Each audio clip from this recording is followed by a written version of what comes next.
Commissioner with 10 plus years of experience driving climate resilient agricultural innovations and convergence across government, private sector, and international platforms. Skilled in leveraging data driven systems to deepen policy insights and support evidence based decision making. At the Office of the Principal Scientific Advisor and NASCOM Foundation successfully scaled tech driven solutions that empower rural women entrepreneurs and advance climate resilience and rural prosperity programs. Proven expertise in leading multi stakeholder convergence and implementing flagship initiatives such as Krishi Sakhis for last mile agri extensions focused on soil health, integrated nutrient management, natural farming, and digital soil health mission. Contributed to high resolution soil mapping projects 1 is to 10K and 1 is to 50K scales that bolster climate smart technologies and enhance resilience in vulnerable agroecological zones. Thank you so much, sir, for such contribution that we take time to read it. So your summaries are also so big that it takes a lot of time to read. So thank you so much for that much contribution to the entire environment. And I would like to give the floor to you and get the insightful discussions from you. Thank you so much, sir. Thank you very much. First of all, I would like to many congratulate the organizer for bringing such an awareness on a large scale, because this is the subject of national interest. Every day, whenever we are making policies, the first thing comes in mind is the last person, how the last person in line is thinking about the problem, the challenges he is facing, the policy we are making, how it's going to be impact. And if you are thinking in last person, then you are able to understand the whole of the ecosystem. So that is the crux of the today discussion, which I am going to put.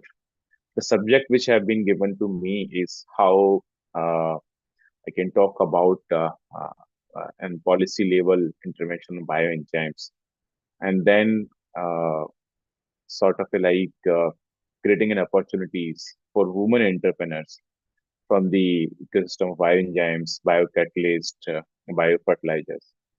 So, Parul said, currently I was a person, you can say that assisted the government of India in drafting natural farming mission. There's a scheme which has been launched last year only. And over there, if you'll go there, if you read the guidelines, we have clearly mentioned about BRC centers. So BRC is nothing is bioresource input center. So in farming, and being an agriculture predominantly a economy where more than 60% of workforce of our population are engaged in agricultural activities, we ensure that we are able to give it a full force push that this BRC center is also open in rural villages and in rural area, and the people, the last mile person also understand how they can leverage the benefits of bioenzymes, biofertilizers, biocatalyst.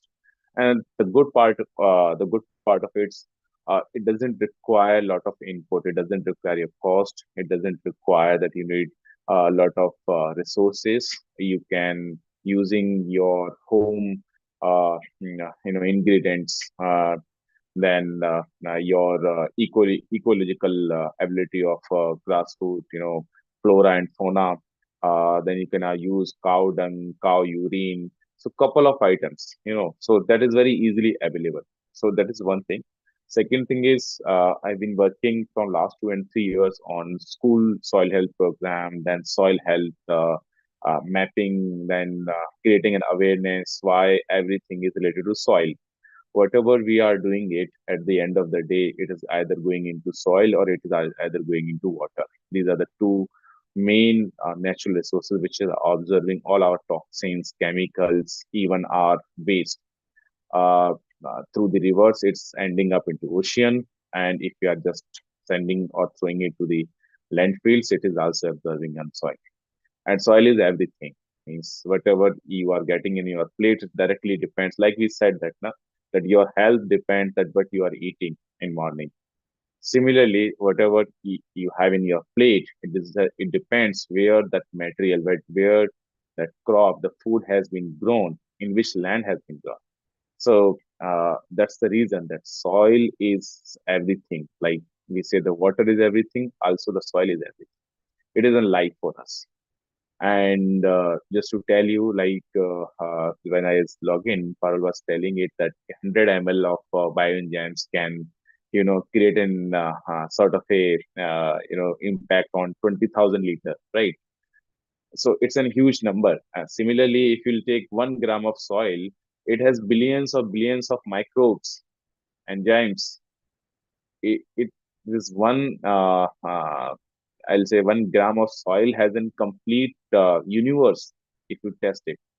So by putting fertilizers, chemicals, we are basically destroying a millions of galaxies and universe. So and it is going to be impact your health. That's why we said that in natural farming, that whatever the good practices we are adopting it, why we are adopting it, so that your health as in planet health can be improved. So now I'll just share my PPT. I'll not take much of time. I have only 15 minutes as Yogini has directed me. So I'll just share my PPT, and my talk is going to be focused on how our rural women can become entrepreneurs. What are the ecosystem which government of India is having, and because of lack of awareness, our people are not able to leverage that ecosystem.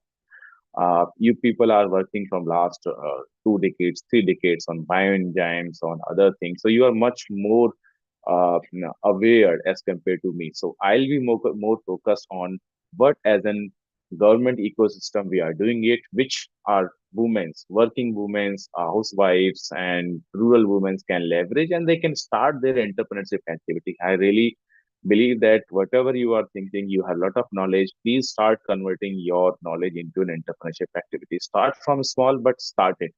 Today we have a lot of financial linkage, we have credit linkage, we have social securities, we have marketing, branding. So I didn't know why we are lagging behind. So I'll just share my some slides.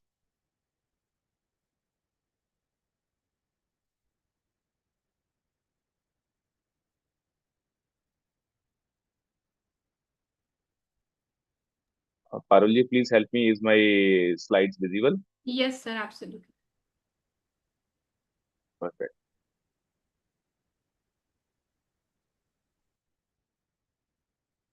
So just to brief everyone, we have one ministry that's called Ministry of Rural Development.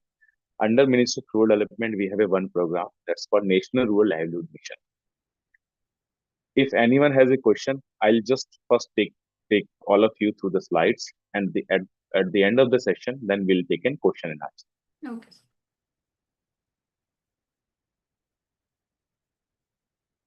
So when I talk about NRLM mission,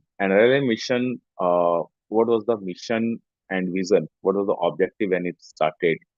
The program was started to remove and to alleviate poverty and to bring in sustainable livelihood.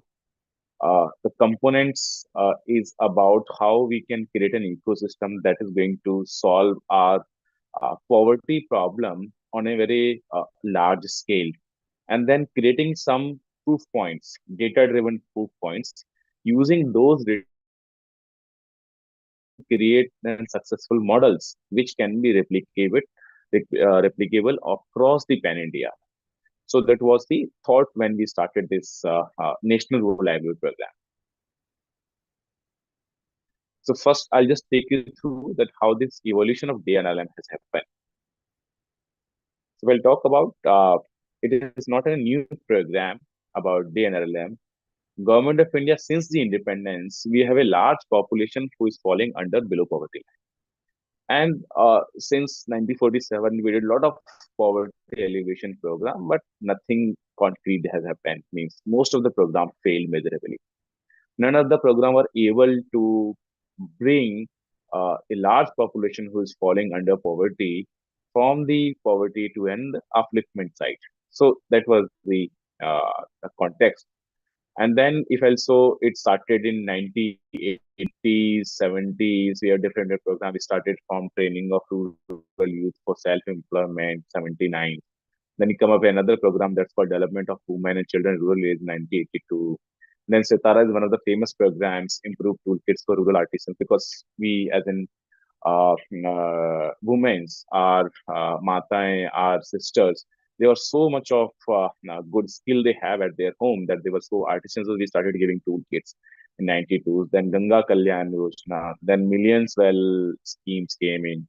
Then 1997, there is a committee formed that's called Hashim Committee, which recommended that making and running 3 and 4 schemes instead of that can be converted into one scheme which has then larger objectives or upliftment of the poor.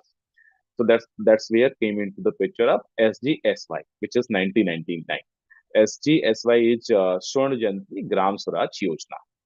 So the major program over there is to assist poor household, give them some sort of subsidy, and then using that subsidy and bank linkage, they were able to start their livelihood program. In 2009, Radhakrishnan Committee report calls on credit issues under SGSY, because this scheme was largely dependent. One more thing, everyone, are you comfortable in English? If we'll say that I can also speak in bilingual. I can also speak in Hindi if some of them you are not comfortable in English. Anyone, if you have any concern. But actually, we have a population, mixed population, so most of us are comfortable with English only.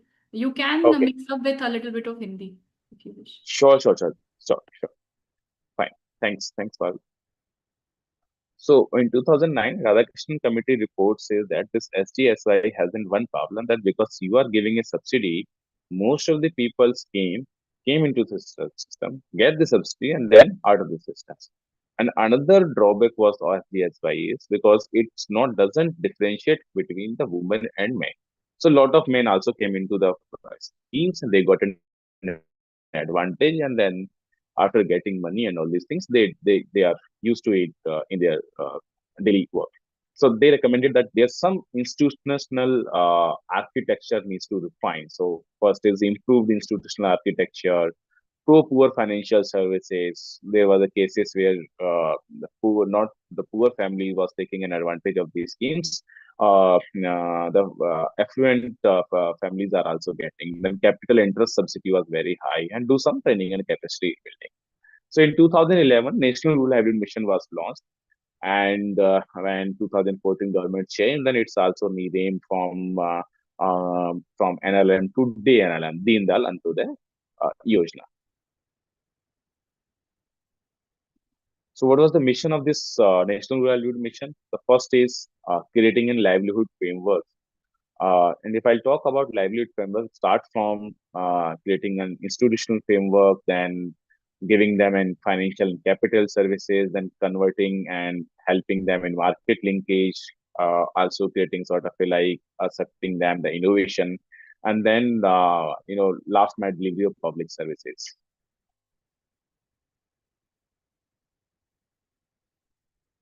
Now, if I'll say that how we are currently doing it, means the major concern was in front of the policymakers that we have run couple of schemes, but none of the scheme has been till 2011 was successful. So they gone through the past, they understand it, what the mistake they have did in the policy, how it has been reflected on the ground, on the grassroots, how the people has taken it, what the impact it has created, and they found that there are a lot of areas, gray areas, where they need to improve. So first of all, they just remove this subsidy part. If you really would like to give them any livelihood opportunities, first of all, you need to make them as an entrepreneur, a sort of a mindset where they are just an beggars. They just need to create an hope that hey, they can also be entrepreneur. They can also able to create jobs for others. That's the mindset shift from the poor household, which has been from last 2 decades, has become a sort of a person that okay, I am going to receive a receiver person only, not the deliver person only. So most of the time they were always receiving these schemes, different scheme, the third scheme, then the fourth scheme. So the mindset has also become they are by default that they are poor. That was a major challenge.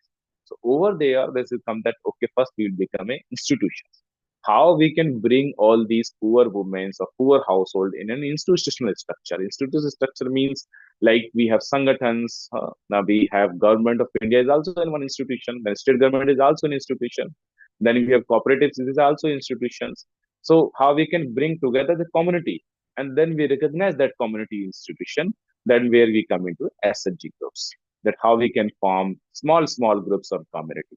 Then how we can once it is the group has been formed, how we'll ensure that they'll become social include means social inclusion means that irrespective of the caste, gender, ethics, there will be no discrimination within the ecosystem, within the institution. Otherwise the institution building will fail if you're not able to ensure that a person which is coming from poor household, from a backward caste and from the upper caste, if they are going to create a difference, then as an institution they'll not work together. So that's the reason that social inclusion and social development is also one of the major. Then we said, okay, then what next? The third thing is how, as an institution, we give them a common cause. For that, they work together. Like VA, VA has given one common cause to everyone that we are working for our planet. And bioenzymes is one of the tools which we have chosen. That okay, we are going to work. Similarly, how we are going to give them a sort of a cause. So then we said that everyone needs a livelihood augmentation, a economical tool which is going to uplift them. And then livelihood augmentation, then you said that then what they need, financial inclusion. That whatever schemes currently we have, whatever banking system we have, whatever the debt system we have currently, how are the poor household, because they are the last one. If you go in a bank, if you are already doing an entrepreneurship, you have a turnover of 10 crore, 20 crore, you might have got day 100 calls from the companies, get in one loan and all. But is it possible that they are also calling to an poor households who doesn't have per day earning is less than 100? No, they will not call because they're not the prospective customer. So the how these people, these poor women can also leverage this banking ecosystem or the economic ecosystem which is currently existing. So first approach, what paradigm shift we separate? First approach is coverage all poor household. This is the first thing which we have taken it in a time bound manner. That okay, year wise year plan was made as per the 2011 census. 2000 approximately 10 crore women's 10 crore households were there under the below poverty line. Then social capital and robust community institutions. So creation of formation of neighborhood and not only the neighborhood but also an institution where everyone get connected each other, not only emotionally but through a cause. Then include them in policies, in schemes, social inclusion, social security, then continuous inclusion of capital. So once they have that, ensure that it is not possible that you will okay, you give them in one time subsidy and then you run away. So as because in a life you need different sort of interval, different requirement of capital. While you are in when your child is in school, then you have a different capital requirement, but at the time of marriage very different capital requirement, and at the old age very different capital requirement. So how we are going to ensure that capital requirement is also met? And then promoting multiple livelihood in a rural area where they have 3 and 4 members, giving them only one livelihood option doesn't work. Then we said okay, how we can create a multiple livelihood. So this is I have already covered. Yeah. So how we are working is community institutional structures. We first started from the cluster area or community in a village. Then we have block level units, and we have district level units. District level units comes under district collector. Then we have state rural units, which is comes usually sit into the capital of the state. Then we have national rural evolution where the Ministry of Rural Development works. So currently, we have 10 crore members, 10 crore women members under SHGs. We have 91 lakh plus SHGs. 5 lakh we have village organization, and then we have 32,118 cluster level federation. Those who are not understanding, I'll just explain how this structure works in the next slides. So as I tell you, when we thought that this community and institution structure, how it is going to work, the first thing is creation of self-help groups. And self-help groups comes from within the vicinity or neighborhood. In a village, 10 women come together and they find out that they have a common cause, which is saving, financial understanding, livelihood creation. What are the resources they have currently and how they can leverage those resources.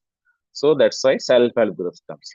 Once you have formed a self-help group for 10 to 20 member, they'll start saving very small amounts. So 10 rupees. They started from only 10 rupees, and you'll be amazed today. There are self-help groups whose turnover is more than 20 crore, 30 crore. They started from 10 rupees. Then the self-help groups, the couple of, let's say, in a village, there is one self-help, another village, there are another self-help groups. So these 4 and 5 self-help groups forms a village organization. Every self-help group will nominate 2%. So let's say another 10 SHGs will recommend 2%. Then you will have 2% from the each SHGs. There will be 20 new members. These 20 members will form village organization who is representing their Gram Panchayat SHG groups. Then another VO groups, these VO groups is going to recommend 2% from the VO for the cluster level federation, which is at the block level. Generally at block level, 3 and 4 CLFs are there. And these are actually representing the communities through aspirationals. So that's how the structure has gone. It is totally driven by the community and the rural women. That's how this institutional building happened. And their past sutra has been given. Regular meeting, regular saving, regular interloaning, timely repayment of loans, up to date books of account. These five sutras has been given them, these women, that they need to work continuously. As I told you, it starts from community. We have community resource person. Then we have human resource placed at block level. Then we have a district level. Then we have state level. And then we people like a national resource persons, NRP. Social inclusion, social development. As I told you initial slides, that we have 4: institutional building, then social inclusion and social development. So social inclusion means inclusion of vulnerable communities, means communities who till today didn't get and right their rights to speak, their rights to leadership, their rights to represent themselves on social security forums. Vulnerability reduction and planning.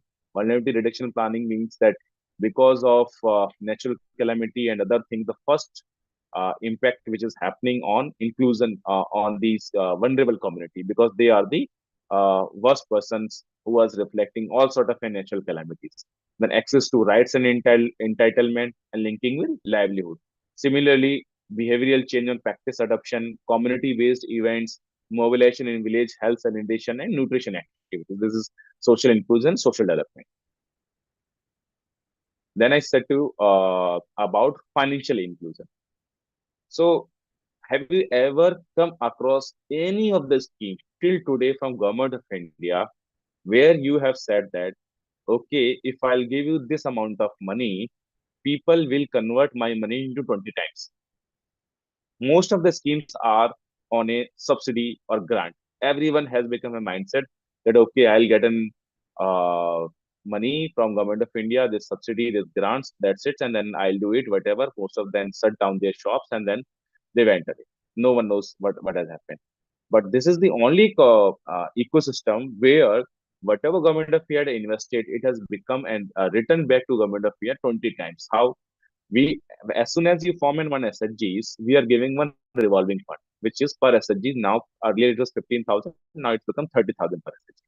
Once it is formed, this 30,000 they can distribute among the SHG members for their for whatever the livelihood activities they are doing it or for their need. Then we are also giving community investment fund, CLF, grant to CLF, which basically we give it to the CLF and then CLF distribute as a loan to the DO and the SHG groups. So we are giving 2.5 lakh per SHG group. Then we are also giving vulnerability reduction fund, which is also we give it as a grant. Means we give it as a grant. We doesn't ask return back to the government of India, but VO can then give it to the SHG's members, and then they can also uh, run some livelihood activities over there. So it's range from 50,000 per member to 2,050 per SCST, other vulnerable members. So overall, till today, we have distributed 44,571 crore capitalization support so far. I told you how this works from the first meeting to the second month to the third month. It is mandatory that if you get revolving fund, you have to complete 3 months as an SHG formation. Then once you complete the 6 to 8 months, then our team is going to help you in creating a microcredit plan. So why I'm saying it, you might be thinking that why the Mr. Pawan has digressing from the main core subject. I'll take you through in the last slides. So this is the journey which is I'm currently showing it, and how this Bioenzymes Forum can help rural women to come in this ecosystem and leverage all these financial training, capacity building, social inclusion component, and help them become a nano entrepreneur.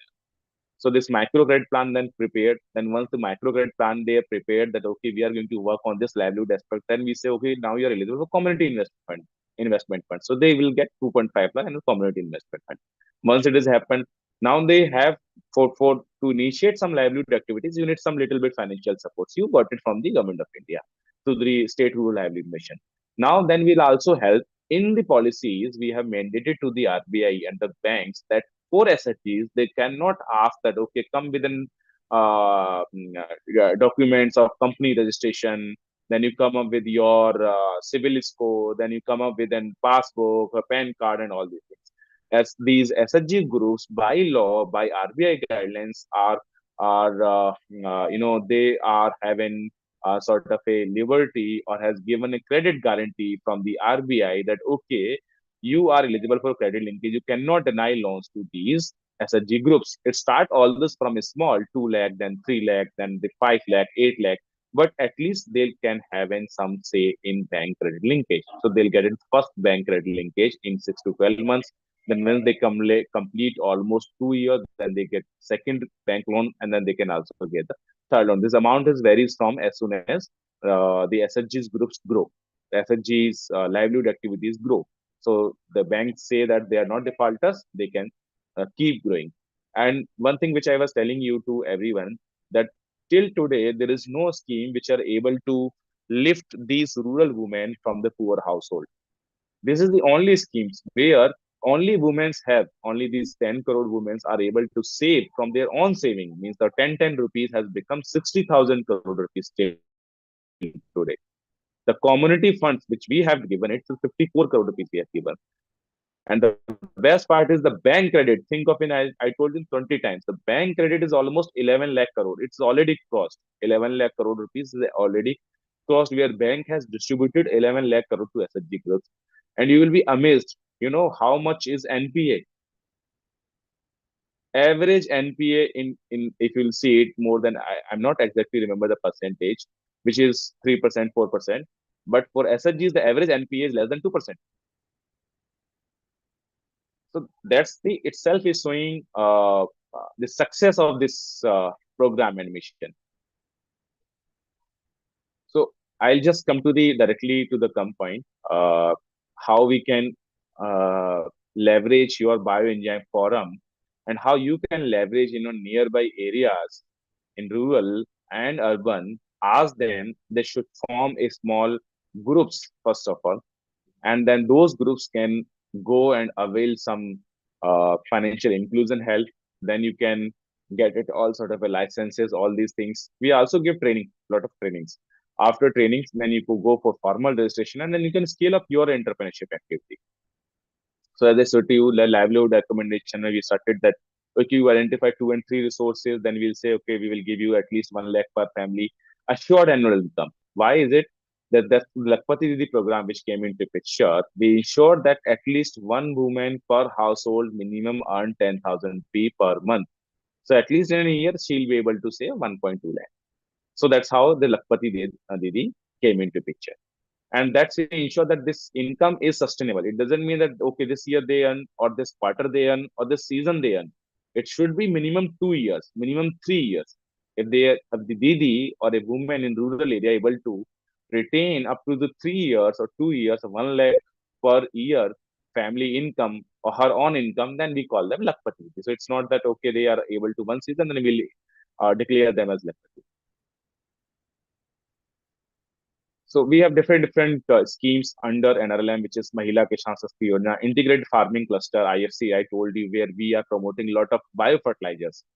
Under natural farming, we ensure that BRC center should be set up. How the BRC center is going to run up? I'll show you some good pictures of the rural women where the BRC center they are running it. We are giving 1 lakh rupees as a subsidy to start the BRC center. Now they are profitable. They are running these integrated farming clusters. This natural and organic farming, lot of bioenzymes, biofertilizers have been used. A lot of private companies now came into picture. They have started selling it. God knows what they're selling it. But we request forums like BEA that you create more awareness around it. How they can, Ghanji Jiva Amara, these are also forms of biofertilizer and bioenzymes. These topics, these tools, you should also take it up and create some, awareness videos, create forums, talk about natural farming, talk about organic farming. So I'll just come to non-farm livelihood strategies. So under non-farm, so we have two components under NRLM livelihood mission. One is farm livelihood because most of the are requested or related to the agriculture allied activities. Then we have non-farm livelihood strategies where we have 5 and 6 schemes. So one is this, we started from MED, Micro Entrepreneurship Development Program. So we select one block, we give them a funds, we train over there the women, then we take them to SVP, Startup Village Entrepreneurship Programs. We then give them another funds. See, these all are bank linkages. They get 2 lakh, 3 lakh on every steps. Then they got training. They understand the market linkage. They know where to sell. They'll also get connected with the government ecosystem. Then we take to them OSF. This is one cluster, one-stop facility. So one-stop facility is something like an manufacturing hub where input raw material you are getting, then you convert into the finished product, then you sell it. Then we can also take in an incubation center. So incubation center is where we have set up is like IIM Ahmedabad, IIM Bangalore, IIM Calcutta. We have partnered with them. So those enterprises run by women which have crossed 12 lakh turnover, 12 lakh overall yearly turnover, then they will also incubate it over there. Then they can also go to the cluster federations. So that's how this is the journey is going to be of an entrepreneur, where we have different schemes, and in different schemes they can get every time all sort of support. Till today we have 72 lakh entrepreneurs. Manufacturing में 12 लाख हैं, trading में 34 lakh हैं, services में 21 lakh हैं. And all these schemes are supported these 72 lakh entrepreneurs in non-farm livelihood. So artisan cluster, sectoral cluster, startup village entrepreneurship program, I told you. MED, micro entrepreneurship development, there is one scheme. So this one-stop facility we have, then incubations we have, then Ajimika Gramin Express. So this is a very interesting scheme where we give them the SHGs groups vehicles, commercial vehicles for running their day-to-day operational activities.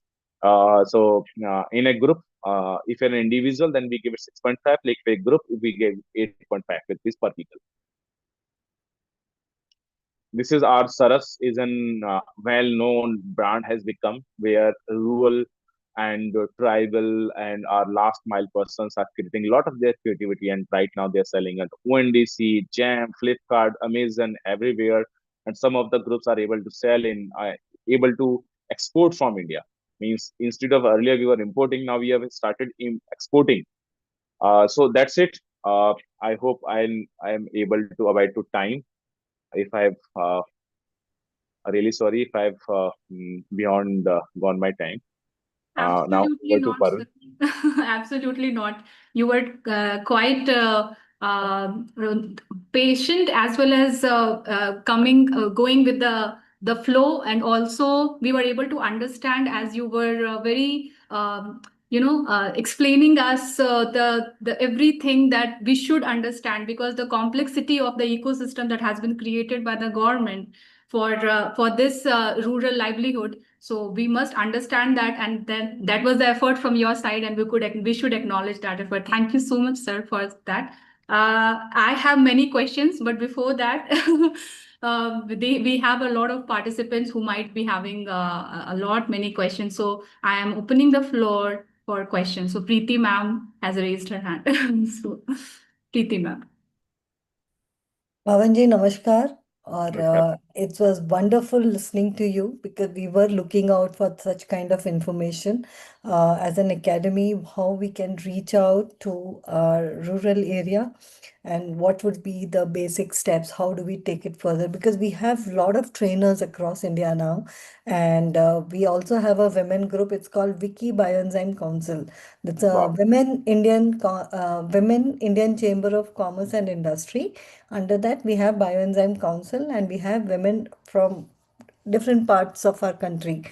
So we have this cluster of women, and we are ready to conquer our own cluster, the rural part. So we are definitely looking out for the effort, for the support from government, uh, and we would like to get into whether it is a Lakpati Didi Yojana or any of self-help group, and you also have this. Last and marketing thing is also there. So I think it's very useful for women. And as our Dr. Rishikant says, every square meter of earth needs 2 liters of bioenzyme. So, and this is possible only when we empower our rural people, because this has to go to Yeah. whether it is a farm or to the river or to, how the entire ecosystem works. So we are working with a lot of farmers, and we are working with giving them enzymes, and for the farming and all that is definitely going on. But we would definitely like to have these kind of skill development programs in our different parts. I mean, we are ready to conquer the entire India. We are that big group now, and our women are very enterprising. they and Yes, we yes, yes. work selflessly, so nobody has any kind of, we are just working for earth and soil and air and water. Now, our focus is only that, and we are all there. So we would definitely like to. You are true warriors who are at least bringing change on ground. The true warriors are you are. Yeah, so we would definitely like to take this further and see how we, bring it to the grassroots level.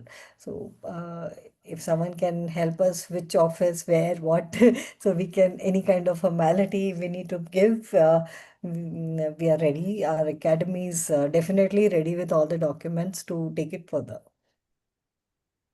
And Sure, thank you sure, so sure. We'll much. take it ahead. Yeah. Uh, so we'll have another round of discussion, 1-to-1, Mm-hmm. and then you let me know where you are working. I'll connect you to the SRLM state level. You present over there what the current work you are doing it, and I really believe that current work you are doing it, bring some women, give them a hope that yes, they can also become an entrepreneur. And in rural areas, lot of now government of India is focusing on creating good clusters on natural farming. And natural farming, we have clearly mandated in our guidelines, and that bioenzymes, the biofertilizer should be used to grow the crops. So that's there, Preeti ji, and wish you all the best for the doing such an bringing all good forces at a single places that they are thinking about. I can see a lot of people are even having their weekend, they're spending time over here. That's Yes, an and really we really have applause to your partners. organization. Thank you so much. And we have partners in different parts of the different countries as well. And believe me, 95% of them are women. And this is women Wow. driven, definitely with a good support from men around us. And it is we are ready to bioenzyme the entire country. Right, right, right. Yeah. Thank you so much. Thank Do you. we have any other question from anyone? So I was also, so Preeti ma'am spoke, I think she took away all my questions. But still, I just want to reiterate the fact that ma'am was speaking. Also, there's one thing that Mahila Kisan Sashaktikiran Pariyojana that you have. So if someone wish to be a part of it, I think that the government must be having some link or something to register if somebody wants some women to be a part of it. So all those things we will need you whenever you will be meeting her or meeting the team one to one then. And the second part that ma'am was saying, I also wish to reiterate why. Because as I saw the ecosystem which you have created, the complicated ecosystem, and you told in a very simplified manner that how you are helping the rural women to become entrepreneur. Our group, BEA and Vicky, both have aspiring entrepreneurs, and so it would be a win-win situation if we become an entrepreneur and helping those people with their capacity building and those people learning from us.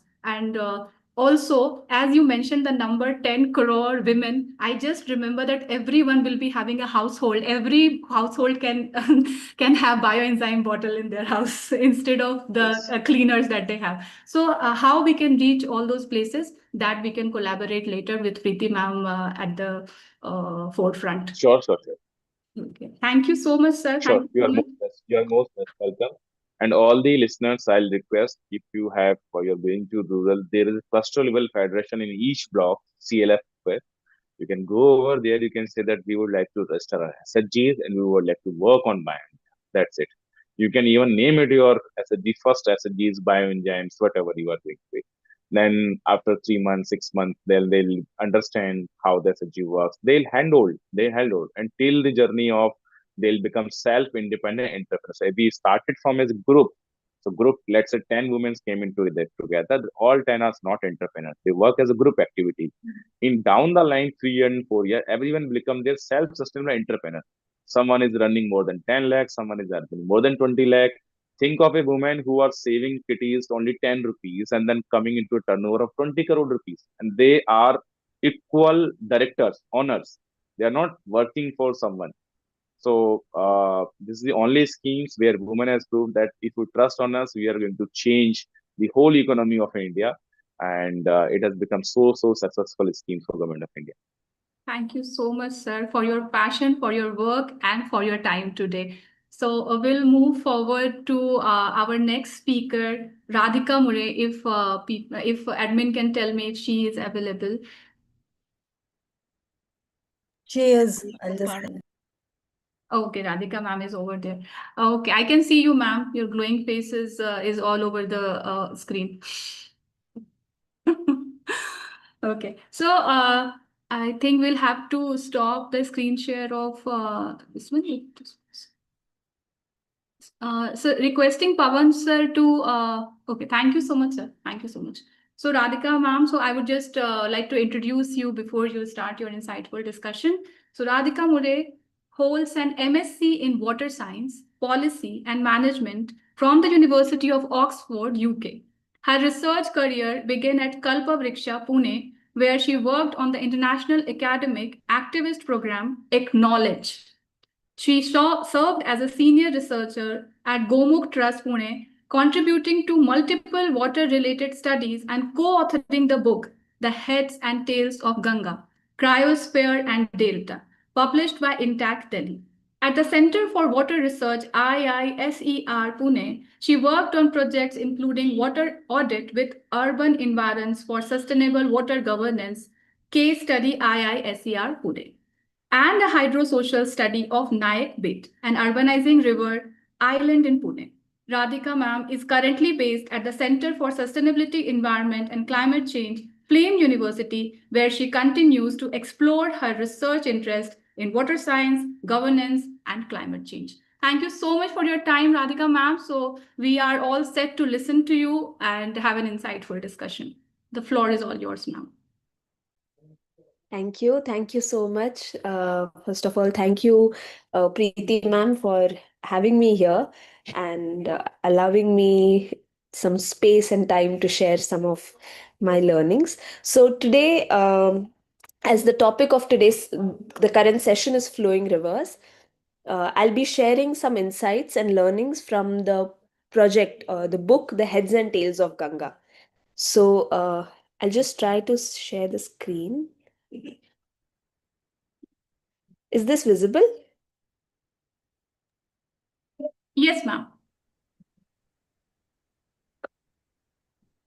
Just a second.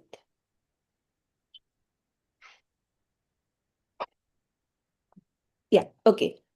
For some... Okay, so today's presentation is based on some of the key learnings from the book called Heads and Tails of Ganga, and I'll get to what we call the heads and why are we speaking about the tails of Ganga as we go through the presentation.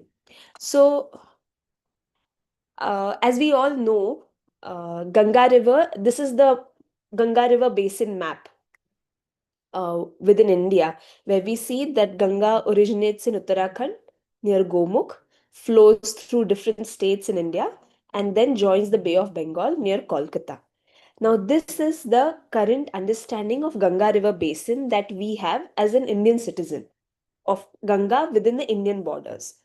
Now, as researchers, we tried to understand where the origin of Ganga, how is the current hydrological system or the hydrological stem of Ganga, how was it formed?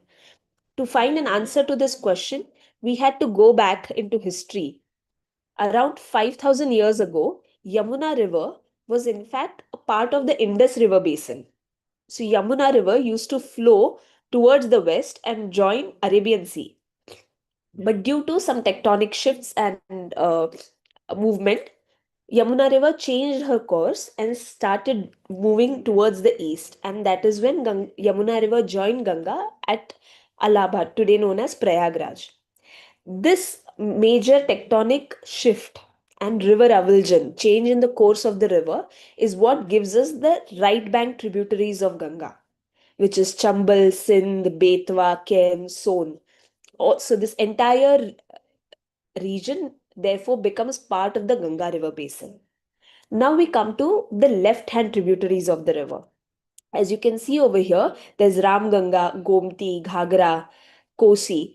If you look closely at this map, you will see that these rivers, we do not know the origin of these rivers from this map, because these rivers are actually flowing through the Nepal, the country of Nepal, and some parts of Tibet.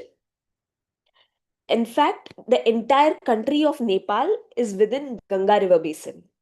So it becomes a very interesting question when we say Ganga is the national river of India.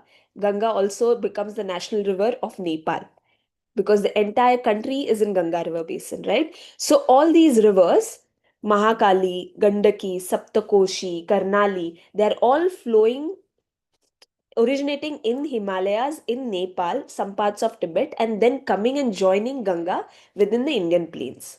And that gives us the left bank tributaries of Ganga. So, therefore, when we speak of the heads of Ganga, the origin of Ganga, now one important point which we need to consider is these rivers flowing through Nepal are actually contributing to approximately 42% of water in Ganga today. So, if these rivers flowing through Nepal stop flowing into the present Ganga, there will be approximately 42% reduction in volume in Ganga. So, therefore, these tributaries are of great significance. Therefore, in our study, we propose that when we speak of the heads of Ganga, we do not just consider Gangotri Glacier, but we consider Yamunotri, from where we have Yamuna originating, Gangotri, and then the entire country of Nepal up to the Kanchenjunga ridgeline, which is between Nepal and Sikkim border. So this entire region therefore becomes the headwaters of Ganga, because this region is providing water to the Ganga and making Ganga river aviral. Now, this headwaters is situated in the Hindu Kush Himalayan region. This patch over here, if you see, this is the headwaters that we are currently talking about. These headwaters, this region is also, the Hindu Kush Himalayan region is also known as the third pole. So after North Pole and South Pole, this is the area which holds the largest freshwater storage kept in form of glaciers and ice and snow. This third pole therefore becomes the cryosphere. Cryosphere is, cryo is cold. So how we have hydrosphere, biosphere, lithosphere, this is cryosphere. The components of cryosphere are glaciers, glacial lakes, permafrost, snow. So all these components become part of the headwaters of Ganga. In entire Hindu Kush Himalayan region, there are approximately 54,000 glaciers, out of which within Ganga River Basin, there are 6,237 glaciers. So we are talking about a huge chunk of ice and snow mass which is feeding into Ganga River Basin. Now this is an image of Gangotri Glacier as an example. In normal parlance, when people speak about glaciers, people think about plain white surface. However, if you zoom out and you see that the Gangotri Glacier, this is the main stem of Gangotri Glacier. This Gangotri Glacier is fed by many small glaciers. Raktavarna, Chaturangi, Swachhanda, Sumeru, Kirti, Meru. All these small glaciers are the tributaries of the main glacier Gangotri. And these glaciers, if you look at this image, it feels like they are moving. They're flowing very similar to the rivers because in fact glaciers also move, they flow due to continuous heating and melting and then snowing period. They also have a movement to them. And at this point, Gomukh, if you see, this is where the glacier has a small, like a spring like structure. So all the water which is melting from these glaciers flow through these glaciers and get released to us in form of Gomukh over here. And this is the Gomukh which we all speak about as origin of the river. But in fact, there is this entire complex dynamics of glaciers which is making the river flow through Gomukh. Now we spoke a bit about glaciers. Now coming to glacial lakes. This is just a table to identify the number of glacial lakes that are present in Ganga River Basin as of now, today.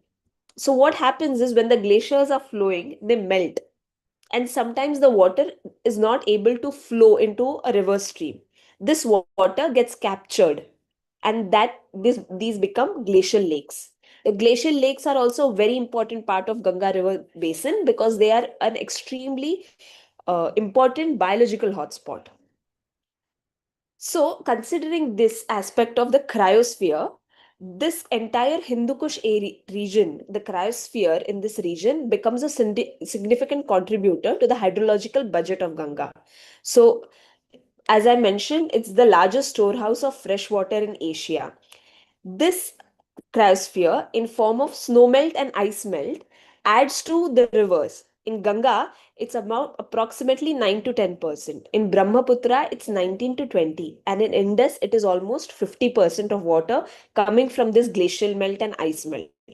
So therefore, what this cryosphere flow is doing is that it is regulating the annual flow. So when during summers there is no rain or rainfall or snowfall, the glacial melt and the snow melt contributes to the river's flow during the summer season.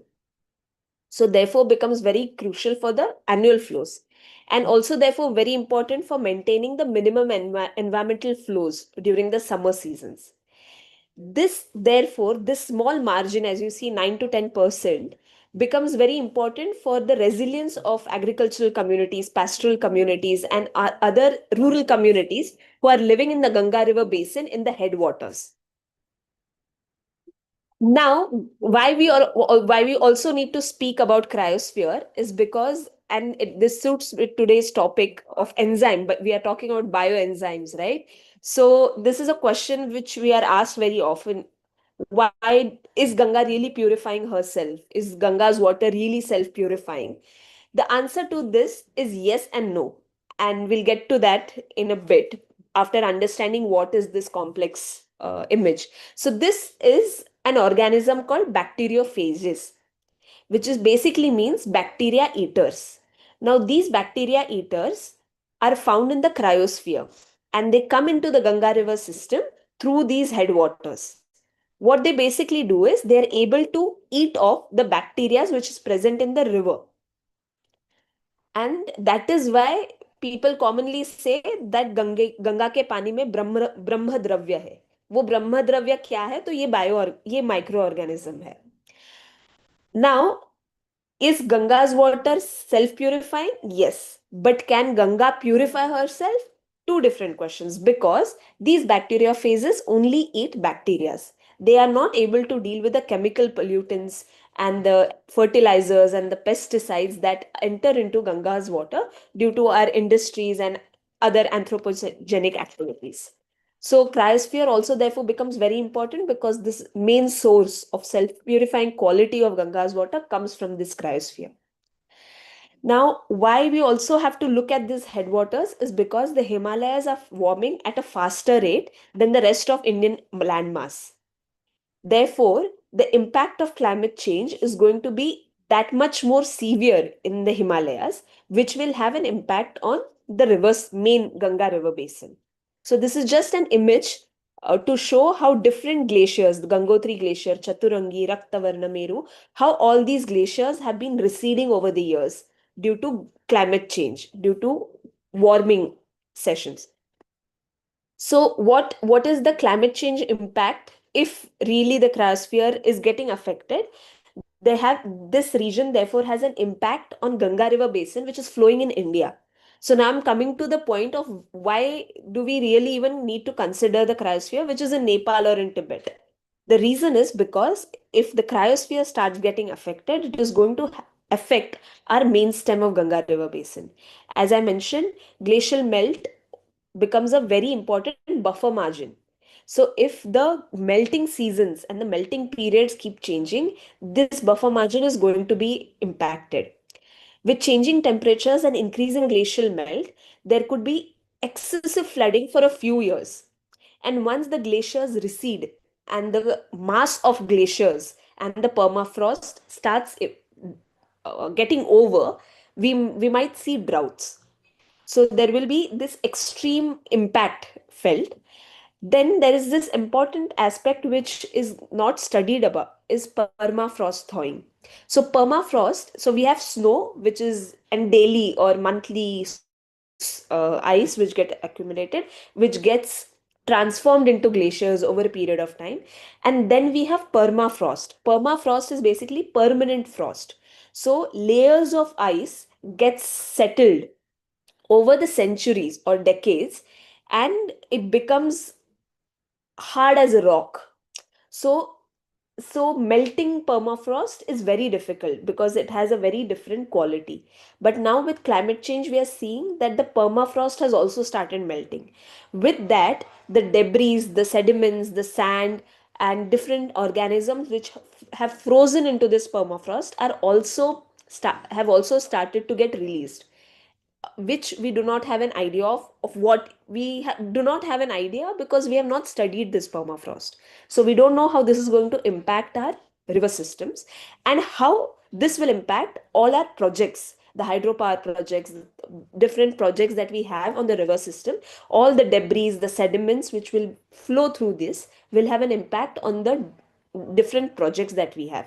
So, and then there is also a study which speaking about how permafrost soils are rich in mercury. So if permafrost starts melting, we might see a increase in mercury level in the tributaries of Ganga. And apart from all of this, we are going to lose huge stock of water that has been frozen in these Himalayas and stored in these Himalayas. Therefore, looking at the heads of Ganga, when we have to deal with Ganga river basin within India, we have to consider these heads. Now coming to the tails. So now we have a brief understanding of what we mean by heads. Now why do we need to consider the tails of Ganga? So for this, again, we had to go back to the history. This is a very interesting map by cartographer James Rennell from 1786. If you see very carefully, you will see Ganga river and Brahmaputra river flowing as two different rivers into Bay of Bengal. Now, if this was a live audience, I would have asked you how do they flow today. But now, because we are on screen, today Ganga and Brahmaputra meet and then together flow into Bay of Bengal. But in this period, we see Ganga and Brahmaputra flowing as two different rivers. So that made us curious about what happened. What happened to